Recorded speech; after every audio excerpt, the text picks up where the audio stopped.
Hari ini, mari kita meluangkan waktu untuk mempelajari firman Tuhan dengan judul Rancangan Tuhan.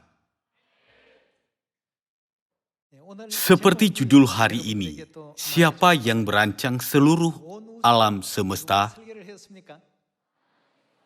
Bagaimana dengan bumi ini? Siapa yang merancang Injil? Siapa yang merancang keselamatan? Tuhan merancang cetak biru seluruh alam semesta, hidup dan keselamatan kita, dan gereja Tuhan. Kapan Dia melakukan semua pekerjaan ini? Tuhan mengetahui akhir dari awal dan memimpin kita menuju keselamatan langkah demi langkah. Pikirkan tentang perjalanan di padang gurun. Tuhan merancang semua tahapan membawa orang Israel keluar dari Mesir, mengalahkan penduduk Kanaan, dan memberi mereka tanah Kanaan. Orang Israel berpikir, bagaimana kita bisa menyeberangi Laut Merah? Saat tentara Firaun mengejar orang Israel dengan kereta kuda, beberapa orang berkata, kita pasti akan mati. Mereka mengeluh kepada Tuhan dan menyalahkan Musa. Namun, di saat yang begitu mendesak pun, ada mereka yang memiliki iman yang teguh dengan berpikir, Tuhan punya rencana. Mereka bisa menyaksikan pekerjaan yang menakjubkan. Hari ini, sementara kita berjalan di jalan iman, kita harus memahami bahwa Tuhan adalah perancang keselamatan dan alam semesta. Mengapa Tuhan membiarkan gereja kita telah beribadah di tempat seperti ruang atas Markus dan dikritik oleh banyak orang karena penampilan luarnya?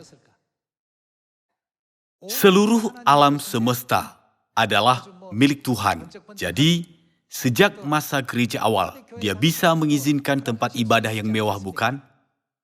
Siapa yang merancang semua tahapan ini? Tuhanlah yang merancangnya dengan cara ini untuk keselamatan kita. Melalui kehidupan rohani kita di bumi ini, Tuhan membuat kita mengambil langkah-langkah ini agar kita bisa menjadi imamat yang rajani di sorga. Kita mungkin bertanya, pada titik waktu ini, mengapa Tuhan merancang tahapan ini? Mengapa Tuhan membutuhkan iman seperti ini?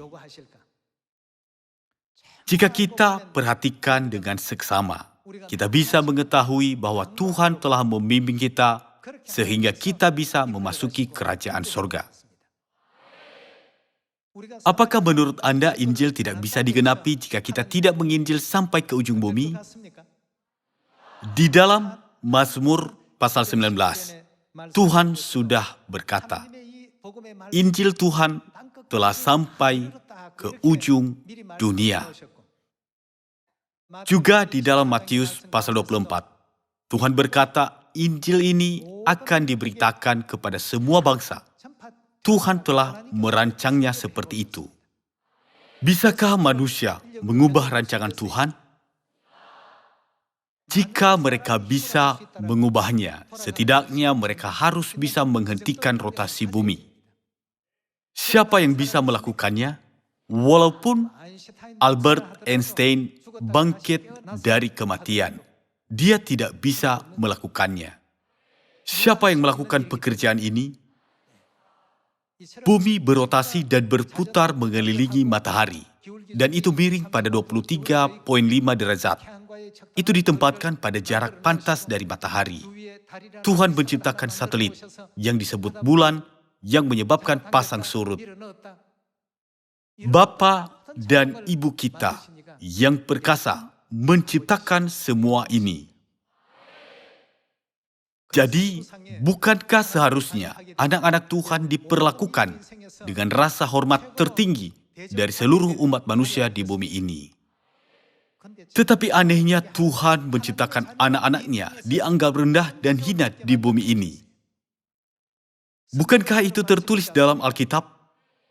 Tuhan memberikan kami tempat yang paling rendah di hadapan malaikat-malaikat dan manusia. Siapa yang merancang ini?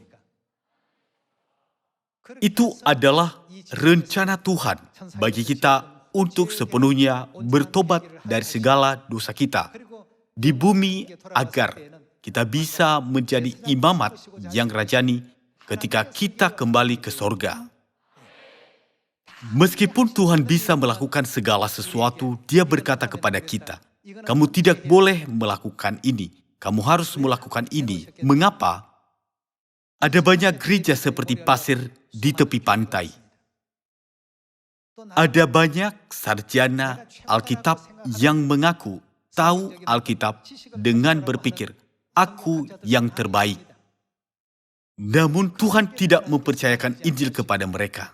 Dia memilih orang-orang seperti Petrus yang menangkap ikan di danau Galilea sebagai mata pencahariannya untuk menjadi murid-muridnya dan mempercayakan pemberitaan Injil kepada mereka.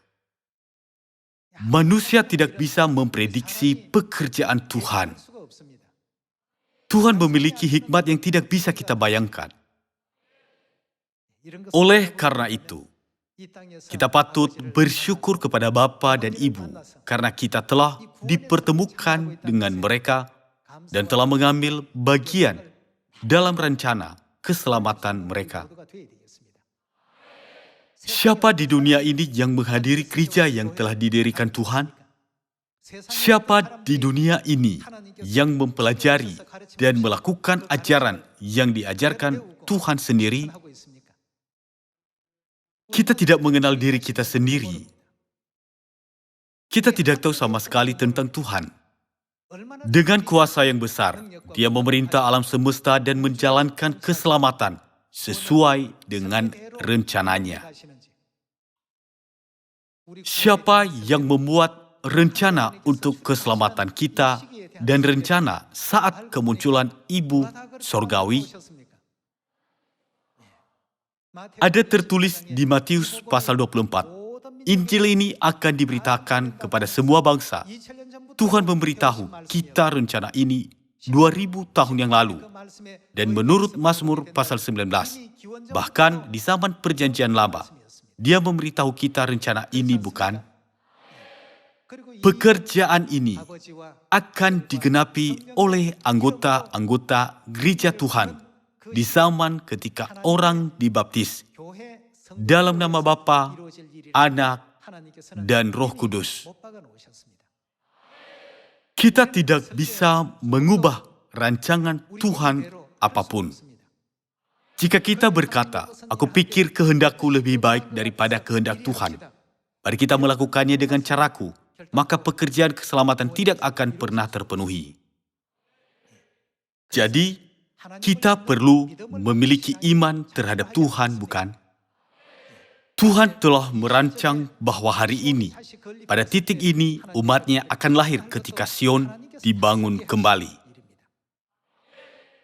Bukankah menakjubkan bahwa kita dipanggil untuk berpartisipasi dalam rencana Tuhan?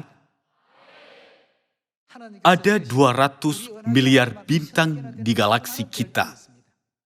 Beberapa bintang lebih besar dari bumi. Bumi bukanlah bintang terbesar. Namun, di bumi ini ada orang yang tampaknya memiliki kekuatan besar dan ada tempat yang tampaknya menakjubkan. Tetapi, saudara-saudari, selain Bapa dan Ibu, orang-orang terhebat di muka bumi ini adalah anak-anak Tuhan. Orang-orang terhebat di bumi ini berkumpul di sini. Namun, karena setan tahu bahwa dia tidak bisa diselamatkan sama sekali, Dia selalu mengambil kekuatan rohani anak-anak Tuhan. Dia mencoba untuk menyingkirkan harapan mereka akan sorga dan menunjukkan kepada mereka kemegahan dunia. Yesus pernah dicobai oleh iblis setelah berpuasa selama 40 hari. Ini adalah salah satu tipu daya setan. Ia menunjukkan semua kemegahan dunia dan berkata, "Semua ini akan kuberikan kepadamu jika engkau sujud dan menyembah aku."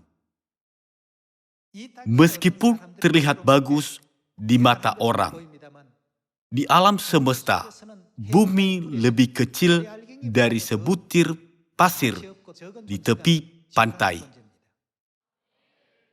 Menurut rencana keselamatan Tuhan, ketika Yosua mengelilingi Yerikho 7 kali pada hari ke-7 dan berteriak, kota Yerikho runtuh seluruhnya. Yosua tidak melakukan apapun menurut kehendaknya sendiri. Karena dia tahu bahwa Tuhan kitalah yang mengendalikan bintang yang amat banyak di langit. Dia bergerak sesuai dengan rencana Tuhan. Itu adalah rencana kemenangan atas Yerikho. Tuhan berkata, kelilingilah kota itu sekali setiap hari dan mereka melakukannya. Pada hari ke-7, kelilingilah kota itu 7 kali, mereka melakukannya. Tuhan berkata, berteriaklah kamu dan semua bangsamu, maka kamu akan memperoleh kemenangan. Kemudian bukankah kemenangan itu datang ke Israel? Di zaman ini, hanya ada satu gereja yang bergerak sesuai dengan rencana keselamatan Tuhan. Manakah gereja itu? Itu adalah gereja Tuhan. Bukankah gereja Tuhan didirikan oleh Yesus yang dicintai banyak orang? Bukankah gereja itu sudah dihadiri Petrus, Yohanes, dan Paulus? Kita sekarang berada di gereja itu. Tuhan tidak mengizinkan siapapun untuk bergabung dengan gereja ini, tetapi Tuhan menciptakannya sebagai dunia untuk anak-anaknya. Setiap kali saya berpikir tentang rencana Tuhan, itu benar-benar menakjubkan. Gereja tidak dijalankan oleh kesombongan atau kemunafikan, tetapi oleh kuasa Tuhan. Sekarang begitu banyak anggota telah datang ke Sion untuk mencari kebenaran dalam sekejap. Apakah karena Anda pergi ke Alaska, maka gereja kita didirikan di sana? Tidak. Tuhanlah yang mendirikannya. Silakan angkat tangan Anda jika Anda pergi ke Sertung di Himalaya untuk menginjil. Tidak ada, tetapi gereja ada di seluruh dunia sekarang. Saudara-saudari, janganlah pernah lupa bahwa Tuhan mendirikan gereja dan menjalankannya sesuai dengan rencananya. Kita baru saja mengambil bagian dalam proyek besar yang direncanakan Tuhan ini. Tetapi Tuhan memberkati kita dengan berkata, kamu telah bekerja sangat keras. Bukankah ini Injil? Tuhan tahu akhir dari awal dan telah merancang segalanya. Dia mencegah segala sesuatu yang jahat memasuki Sion.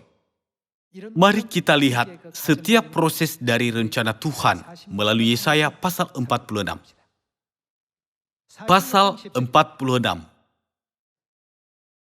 Ayat 10 kita baca. Yang memberitahukan dari kapan? Dari mulanya hal yang kemudian. Sebelum penciptaan bumi, Tuhan sudah memberitahu kita segalanya. Jika rencana Tuhan tidak dibuat, bisakah Dia memberitahukannya kepada kita? Itu sudah dibuatnya dari awal. Ketika Dia menciptakan bumi, Dia tidak hanya membuat langit dan tanah, tetapi Dia juga membuat semua rencana untuk keselamatan kita. yang memberitahukan dari mulanya hal yang kemudian dan dari kapan. Dari zaman purbakala, Dia telah mengungkapkan apa yang belum terlaksana. Yang berkata, keputusanku akan sampai dan segala kehendakku akan kulaksanakan. Katanya, Dia pasti akan melaksanakannya. Apakah ada sesuatu yang dikatakan Tuhan yang belum dipenuhinya? Tidak ada, semuanya pasti akan dilaksanakan. Ayat 11. Yang memanggil burung buas dari timur, dan orang yang melaksanakan putusanku dari negeri yang jauh. Aku telah mengatakannya, maka aku hendak melangsungkannya. Aku telah merencanakannya, maka aku hendak melakukan apa? Tuhan pasti akan mewujudkan apa yang telah dikatakannya, dan Dia akan melakukan apa yang telah direncanakannya.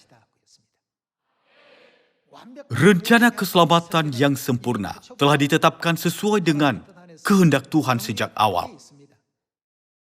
Sesuai dengan rencana Tuhan, kita telah menerima Ibu Sorgawi. Bukankah kita juga menerima berkat dengan mengikuti suara Bapa dan Ibu untuk masuk ke dalam kebenaran? Saudara dan saudari di Sion, apakah Anda sekalian telah melihat kedalaman rancangan Tuhan? Ketika kita pergi ke sorga, Tuhan akan menjadikan kita imamat yang rajani. Kehidupan seperti apa yang direncanakannya bagi kita di sorga? Tuhan telah mempersiapkan bagi anak-anaknya kehidupan kekal yang tidak bisa dibandingkan dengan kehidupan di bumi ini.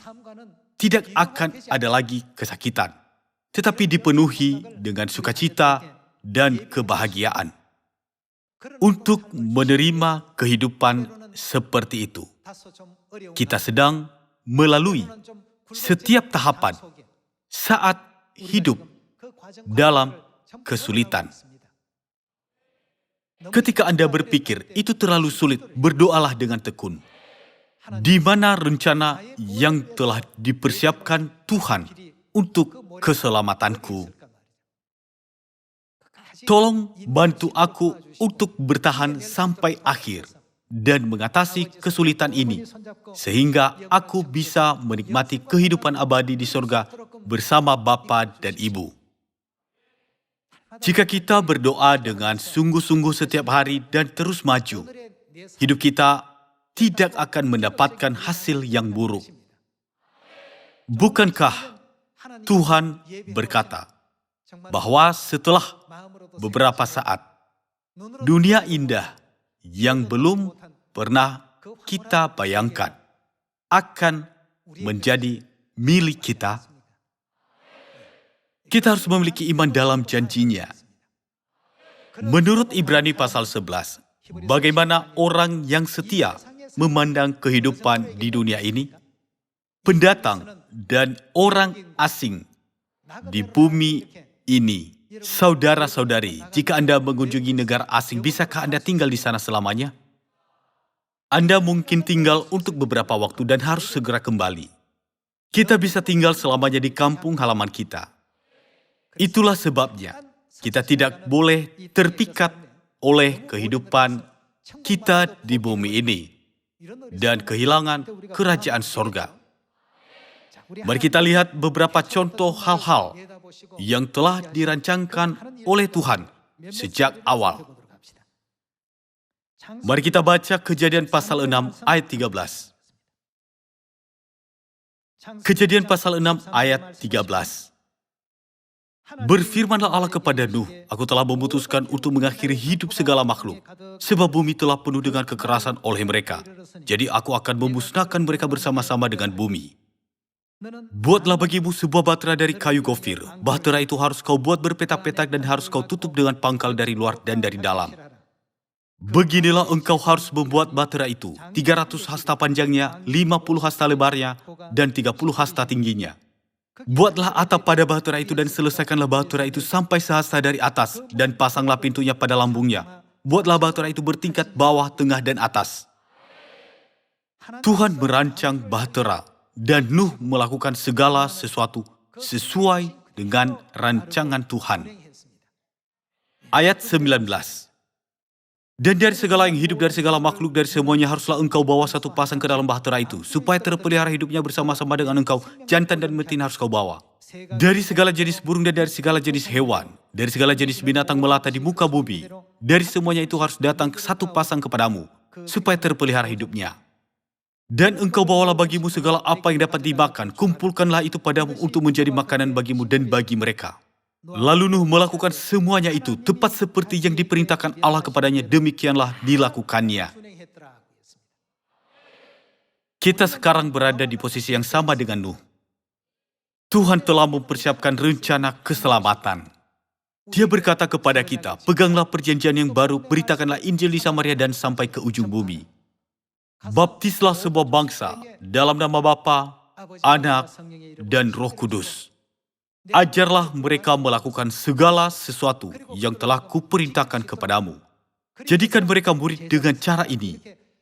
Dia menjelaskan kepada kita secara rinci. Sewaktu kita mengikuti petunjuknya, gereja-gereja didirikan di Amerika Utara, di Amerika Selatan, di Oseania, di Eropa, di Asia, dan di Afrika. Jika kita tidak mengikuti rencana Tuhan, satu iota atau satu titik pun tidak akan terjadi. Pekerjaan ini sedang terjadi di gereja kita. Untuk menyelamatkan kita, Tuhan memulihkan hari Sabat, ke-7 hari raya dalam 3 bagian, dan semua hukumnya yang dihapuskan. Dia mempersiapkan landasan kebenaran agar kita bisa kembali ke Sion.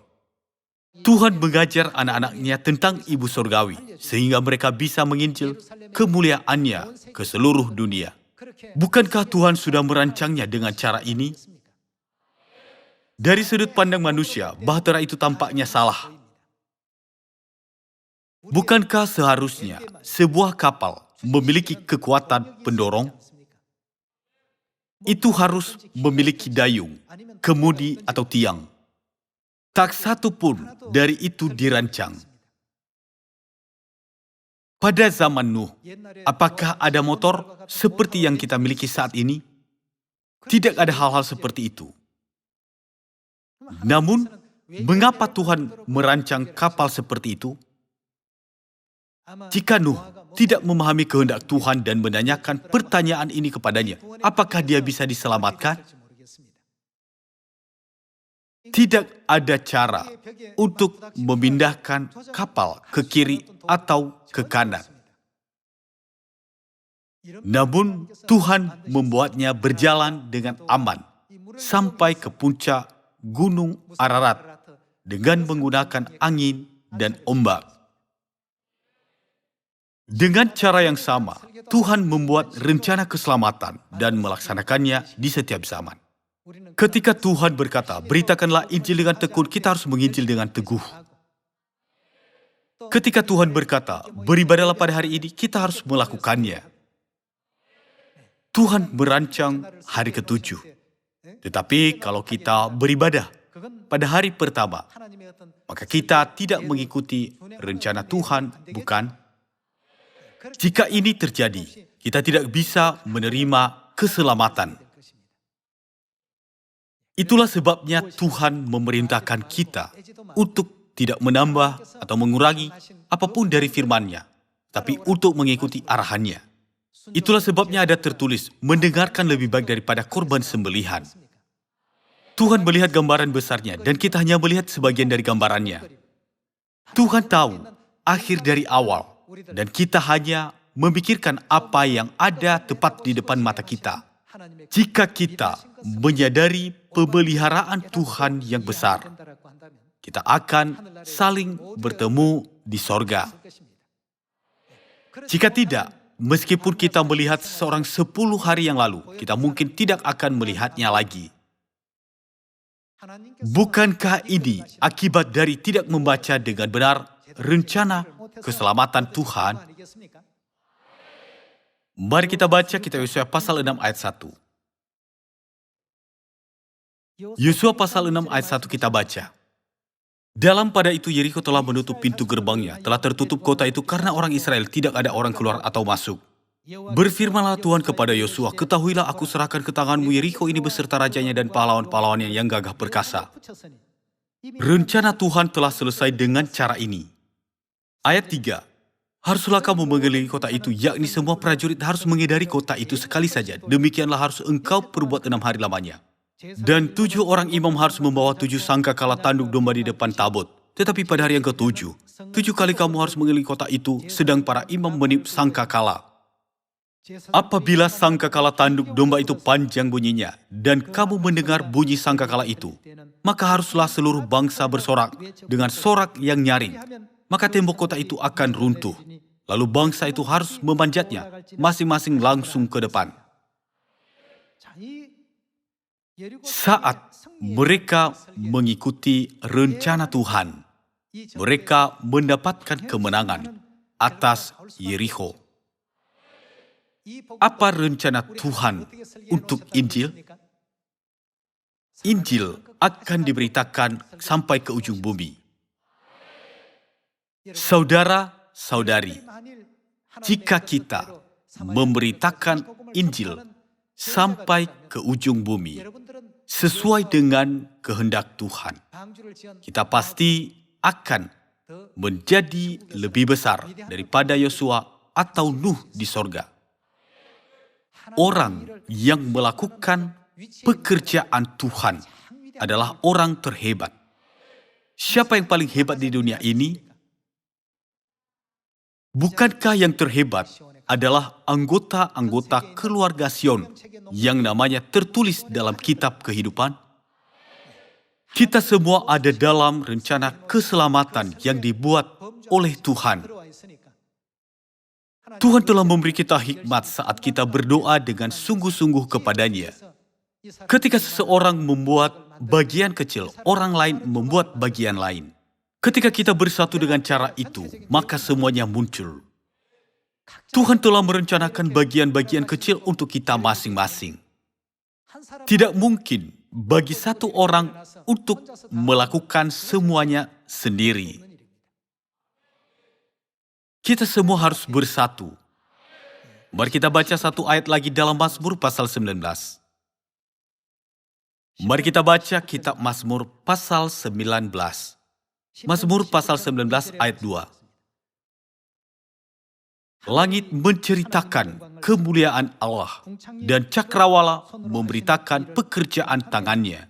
Hari meneruskan berita itu kepada hari, dan malam menyampaikan pengetahuan itu kepada malam. Tidak ada berita dan tidak ada kata, suara mereka tidak terdengar, tetapi gema mereka terpencar ke seluruh dunia. Menurut Alkitab bahasa Inggris, itu tertulis ke seluruh bumi. Dan perkataan mereka sampai ke ujung bumi. Gema dan perkataan mereka akan sampai ke ujung dunia. Siapa yang merancang ini? Itu tidak dibuat oleh seseorang yang memiliki rencana yang baik. Mari kita juga melihat rencana keselamatan yang diberikan oleh Yesus dalam Matius pasal 24. Mari kita baca. Matius pasal 24 ayat 13.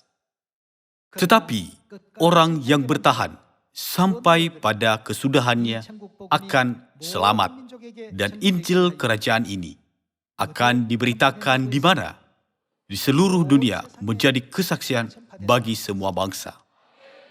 Saudara-saudari, Tuhan membuat rencana ini di dalam Matius pasal 24, bukan? Dia berbicara tentang rencana ini 2000 tahun yang lalu dan juga di dalam kitab Mazmur. Dan dia meninggalkan pesan terakhir di bumi. Yang perlu kamu lakukan hanyalah memberitakan Injil dengan tekun. Kita sedang menyaksikan Injil benar-benar diberitakan di Samaria dan sampai ke ujung bumi. Terakhir kali, saya meminta Anda untuk mengingat cerita ini ketika Anda menghadapi kesulitan. Ketika Anda memasukkan segenggam garam ke dalam secangkir air. Bagaimana rasanya ketika Anda menaruh garam dalam jumlah yang sama di sebuah danau besar? Bagaimana rasanya?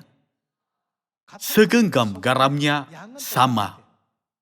Setiap keluarga menghadapi kesulitan ketika kita hanya seukuran cangkir itu terbuka. Kita mengenas, tidak tahu harus berbuat apa. Namun, apakah garam itu mempengaruhi rasa air di danau besar? Tidak. Dalam pengajaran Ibu, bukankah Ibu menyuruh kita untuk memiliki hati yang luas seperti laut? Bukankah itu juga bagian dari rencana besar keselamatan Tuhan bagi umat sorgawi? Dengan iman seperti ini, kita harus selalu berkata Tuhan adalah Bapa dan Ibu kita, dan kita adalah anggota keluarga sorgawi. Segera kita akan kembali ke rumah abadi kita di sorga. Kita hanyalah pendatang dan orang asing di bumi ini. Jika kita memiliki iman seperti ini, kita bisa memiliki iman seperti Abraham, Nuh, Musa, dan Yosua, bukan? Bukankah disebutkan di dalam Ibrani pasal 11 bahwa orang-orang seperti itu memiliki iman? Kita tidak boleh menaruh hati kita pada bumi yang kecil ini, tetapi selalu memikirkan rumah rohani kita di sorga. Saya meminta Anda untuk tidak pernah kehilangan kepercayaan diri. Saya menutup khotbah ini. Terima kasih.